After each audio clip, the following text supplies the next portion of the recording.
above 15, it's ganito. So how many doses of the vaccine do we really need for this prevention? We need all three doses to be considered completely vaccinated. Okay, those are the doses are recommended at your first dose and about 2 months after and after 6 months. Now the WHO has already sent out a call to action in 2018 to eliminate cervical cancer. And they gave a roadmap for this. And number one step is to vaccinate 90% of girls by the time they're 15 years old. So that is a mandate already from the WHO. And so the government should be listening to this. And I have to say not just the government, but all healthcare workers and also patients. And then our organization also, from all sectors, private sectors, big and small clinics, we also have our organization at Kindred Healthcare. Okay, this is for women, especially younger women who are very proactive. They are actually the ones asking for information on cervical cancer and also about the vaccination.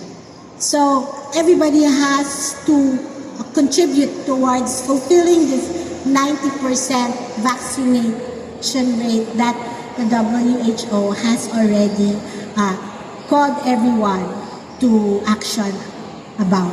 Doctor, since we're on the topic of the vaccination, I think in this country, we're all very familiar with flu vaccine, pneumonia vaccine, like the COVID vaccine, right? So when it comes to the HPV and cervical cancer vaccine, how do you discuss that with your patients? And as a doctor, since it isn't as known, right, as like the flu or whatever, it's kind of in the back burner, right? That's why we're here spreading awareness.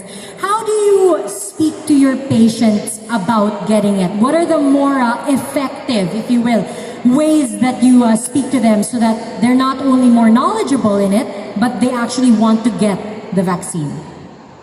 Yes, that's a very good question. Now, the topic itself is very intimate and private, no? Very personal. So it's very important to gain the trust of your patient or your clients. You make sure that they are secure, knowing that whatever they tell you is going to stay in the clinic and you will not discuss it with other people. So that one is very important. So once I've established that trust, then it's okay to ask them about their preferences. They will start telling you about their own experiences, their relationships, sometimes pati love life nila because it's connected. And then I also end up giving relationship advice. And then sometimes like that. So talagang magiging friends ko na rin talaga sila. And then after that, when they're really more at ease, then they really will get to the bottom of it. And then that's when we go to the testing, because then they'll talk about symptoms or maybe no symptoms. And then when we get to the testing, the results are sometimes not good. And then they start asking questions, how did I get this? My partner. Then they start questioning about their partner. And then they bring their partner. And then I have to tell the partner. And then the partner will say, I'm innocent. And then she'll say, Naging family therapy na I'm also innocent.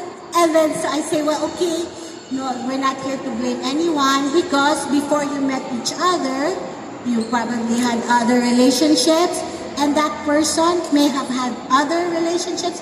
So you cannot trace anymore if it's your fault or your partner's fault, and we're not here to do that. The important thing is to manage your health right now and your partners. So non-judgmental. That's a very good point, Doctor. I think at the end of the day, it's nobody's fault. Why play the blame game when you can just get treated or better yet prevent it, right? Doctor, since we're on that topic of, you have your patients